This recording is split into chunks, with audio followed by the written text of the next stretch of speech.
Did you know McDonald's recently had an anime this year? I didn't know either, probably because it was absolute garbage. They launched it alongside their apparent new sauce and questionable character designs. So how did this $180 billion company make such a catastrophic failure of a campaign? Earlier this year in February, McDonald's launched their anime campaign, releasing a 4-episode short series with a manga to go along with it. While this may sound like a fun new promo for weebs, it felt really lackluster, and based on the reception, you could tell it fell short of their expectations. So I'll be going off on McDonald's today because I need that McFade.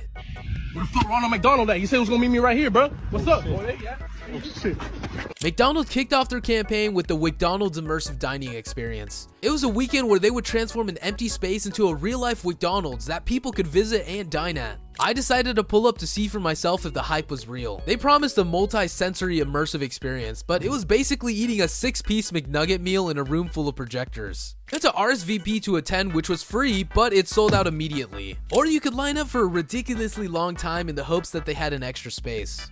They didn't even bother inviting content creators from the anime scene, as most of the people there seemed bored. Also, there were no new limited food items, just a chili sauce, which isn't even new. Though they did have manga-inspired paper bags, but all in all, it felt lazy.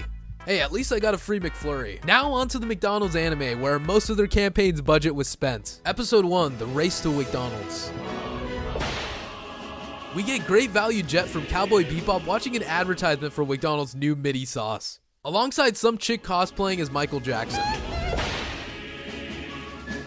They don't even explain why, since the chili sauce has always been there, but they power up in a bootleg Dragon Ball style. However, it's 10 times worse and absolutely corny. These guys are racing over to a McDonald's fighting over a place that doesn't even have a line. It's regular McNuggets. Ain't nobody want that shit. Get that nasty shit out of my face! They end up in a tie eating the same meal. And look at their servers. We got Midnight here with his bootleg fairy tale app. Pulling up his character profile from the McDonald's site, it shows that he knows how to do a Kamehameha. It also looks like Mia can do one as well. Listen, we don't need McDonald's workers knowing how to throw fireballs. Instead, can they just fix the ice cream machine? Yeah, just like that. Okay, go ahead. Okay, thank you. And what's with the goggles? Pretty sure it protects him from the oil splatters when he's on the fry station.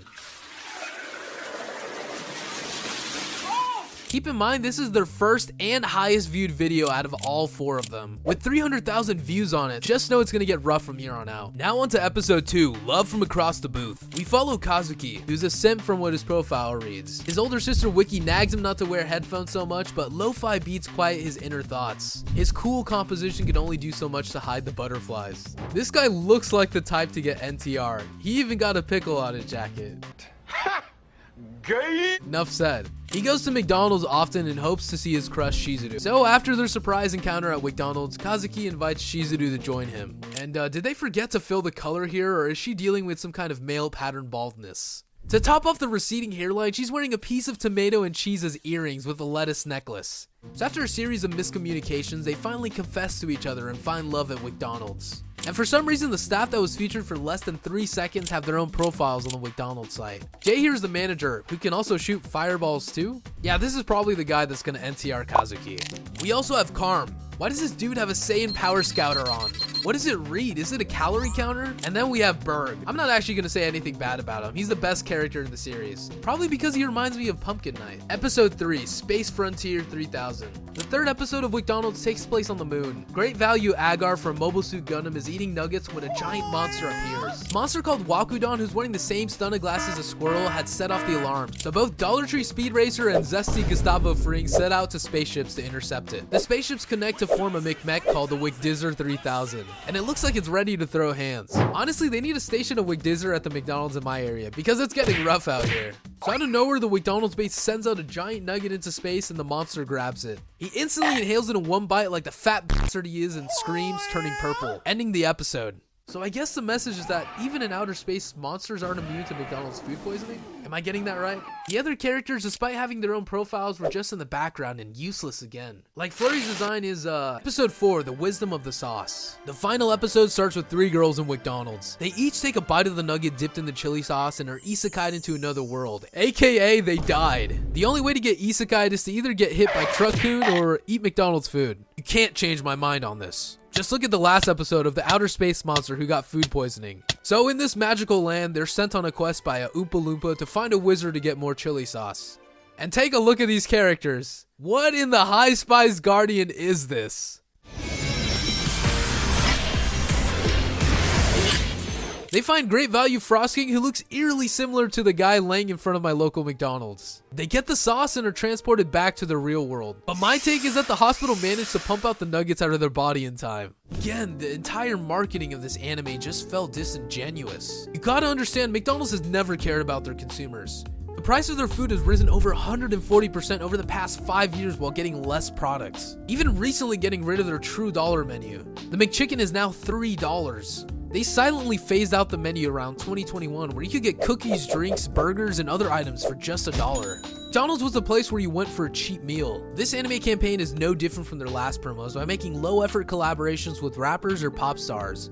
Take for instance the J Belvin meal that came with a Big Mac, medium fries, and a McFlurry. Or the Travis Scott burger that was just a quarter pounder with bacon and a Sprite. While it's amusing that they acknowledge the McDonald's copyright joke, they're late to the party by over a decade. Let's go back to 1981. The original McDonald's was featured in the anime Cat's Eye as a gag on the original restaurant. From there, other anime picked up on the joke, as I'm sure you've seen in plenty of shows. The McDonald's anime could be seen as a failure since the combined views for the whole series didn't even hit 1 million, compared to Japan, who had insane success with their anime ads without the gimmick. In winter of 2023, McDonald's Japan launched a single 20-second video on Twitter, which amassed 153 million views. And went beyond their Japanese market. It was a global success. What McDonald's failed to understand is the genuine feeling that comes from anime. There's no paying homage to the material, it's more of a bastardization of it. The designs look too American and it resembles more of a cartoon. Even if you look through some of their profile pictures on their website, the art isn't even colored properly. Look at Midnight, for example. I don't know who the artist that McDonald's commission was, but you can tell he didn't give a shit either. Look at this rough line work. He probably spent an hour on it, tops. They probably paid him 3 McChickens, so he said, F it. It's not like there weren't things that the McDonald's marketing team could have easily done to make this successful. What's wrong with making an anime with already pre-established McDonald's characters like Ronald and the Hamburglar, or even recently the fan favorite Grimace?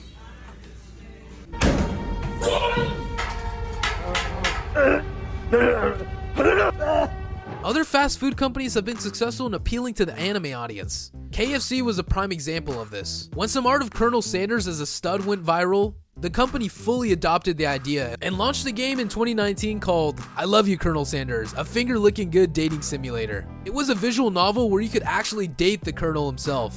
While this was a parody, it also felt like a love letter to Japanese games with high-quality character designs and production value.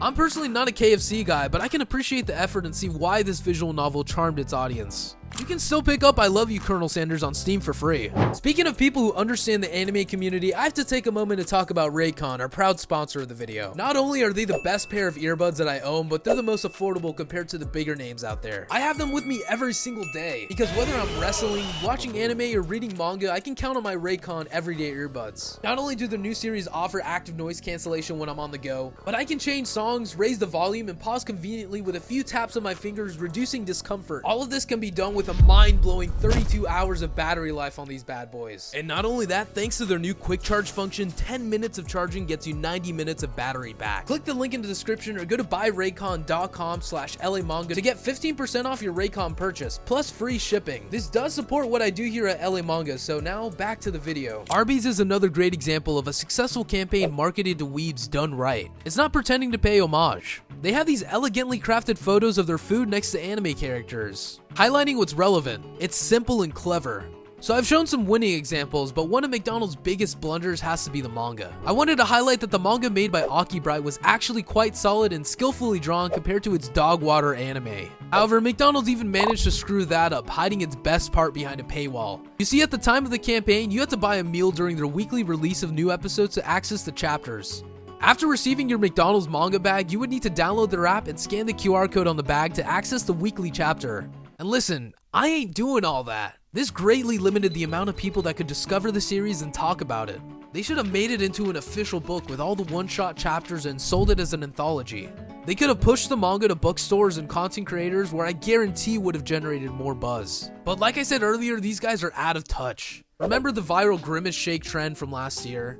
The one where people were making horror parodies that showed them dying after drinking the milkshake? Yeah, his birthday shake easily netted McDonald's millions and was a huge success from a marketing standpoint.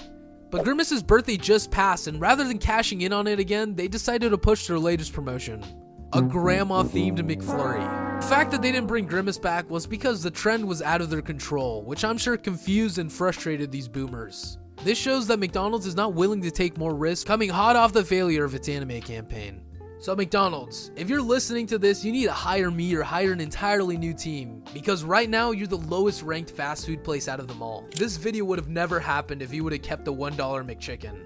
Either way, hit the subscribe button and comment McFail if you made it this far, La Familia.